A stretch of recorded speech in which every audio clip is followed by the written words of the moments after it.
नमस्कार, मैं दौलत शर्मा और आप देख रहे हैं UIP न्यूज़। प्रधानमंत्री नरेंद्र मोदी गुरुवार यानी आज 30 मई 2024 को आखिरी चरण के चुनाव प्रचार के समापन के बाद 45 घंटों के ध्यान के लिए विवेकानंद रॉक मेमोरियल में जाएंगे।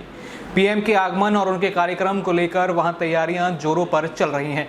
पीएम मोदी के ध्यान के दौरान कड़ी निगरानी रखने के लिए करीब 2000 पुलिसकर्मियों और सुरक्षा एजेंसियों को तैनात किया जाएगा। तय कार्यक्रम के अनुसार प्रधानमंत्री नरेंद्र मोदी 30 मई की शाम से 1 जून की शाम तक वह ध्यान करेंगे। इन 2 दिनों तक समुद्र तट पर पर्यटकों को जाने की अनुमति नहीं दी जाएगी। न्यूज़ एजेंसी PTI के अनुसार गुरुवार से शनिवार तक समुद्र तट पर्यटकों के लिए बंद रहेगा और प्राइवेट बोट्स को वहां जाने की अनुमति नहीं दी जाएगी। पीएम मोदी वहां हेलीकॉप्टर से पहुंचेंगे। हेलीपैड पर हेलीकॉप्टर की लैंडिंग का ट्रायल किया जा चुका है। आखिर आपको यहाँ पे बता दें कि क्या रहेगा पीएम मोदी का पूरा शेड्यूल। रिपोर्ट्स के अनुसार पीएम मोदी सबसे पहले तिरुवनंतपुरम पहुंचेंगे और वहां से MI-17 हेलीकॉप्टर से कन्याकुमारी जाएंगे। पीएम के वहां पहुंचने का समय करीब 4:35 बजे का है। वहां वह सूर्यास्त देखेंगे और फिर ध्यान में बैठेंगे। वह 1 जून को दोपहर 3:30 बजे कन्याकुमारी से लौटेंगे। आखिर ये सवाल लगातार उठ रहा है कि विवेकानंद रॉक ही क्यों और प्रधानमंत्री वहां पर क्यों जा रहे हैं। पीएम मोदी के ध्यान के लिए इस स्थान को इसलिए चुना गया है क्योंकि माना जाता है कि स्वामी विवेकानंद को यहीं दिव्य दर्शन प्राप्त हुए थे। बीजेपी नेताओं के अनुसार पीएम मोदी के ध्यान के लिए जिस स्थान को चुना गया उसका विवेकानंद के जीवन पर बहुत बड़ा प्रभाव पड़ा और यह भिक्षु के जीवन में गौतम बुद्ध के लिए सारनाथ के समान ही महत्व रखता है। यहीं पर विवेकानंद देश भर घूमने के बाद पहुंचे थे और 3 दिन तक ध्यान करने के बाद उन्हें विकसित भारत का सपना देखा था।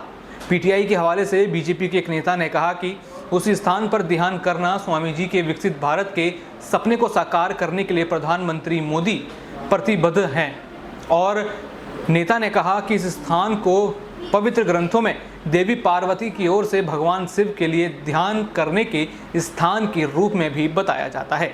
यानी पूरे चरण के चुनाव यहाँ पर निपटने के बाद, या कह लीजिए 7वें चरण के चुनाव प्रचार निपटने के बाद अब प्रधानमंत्री मोदी यहाँ पर अपना मोदी मैजिक चलाने के बाद अब मेडिटेशन करने जा रहे हैं। कहीं ना कहीं 2019 में भी यही तस्वीरें सामने आई थी कि किस तरीके से उन्होंने मेडिटेशन यहाँ पर किया था। मोदी मैजिक और मेडिटेशन कहीं ना कहीं ये दर्शाता है कि क्या ये 400 पार कराएगा या फिर यहाँ पर लोगों की समस्याओं को छोड़ क्या प्रधानमंत्री नरेंद्र मोदी यहाँ पर कहीं और जा रहे हैं, या ये मेडिटेशन जो है ये एक बहाने के रूप में देखा जा रहा है। क्योंकि यहाँ पर प्रधानमंत्री नरेंद्र मोदी 30 तारीख से लेकर 1 तारीख तक अपने ध्यान में रहेंगे और देखा जाएगा तो कहीं ना कहीं लोग भी यहाँ पर बड़े सवाल उठाते हुए नजर आ रहे हैं। जो प्रधानमंत्री नरेंद्र मोदी का बयान था कि वो उनके ऊपर भगवान की कृपा है या फिर वो एक दिव्य अवतार हैं जो यहाँ पर सृष्टि का कल्याण करने आए हैं, उस बीच प्रधानमंत्री नरेंद्र मोदी बहुत ट्रोल हुए। लेकिन अब इन सब चीज़ के बाद, अब मोदी मैजिक के बाद, मोदी लहर के बाद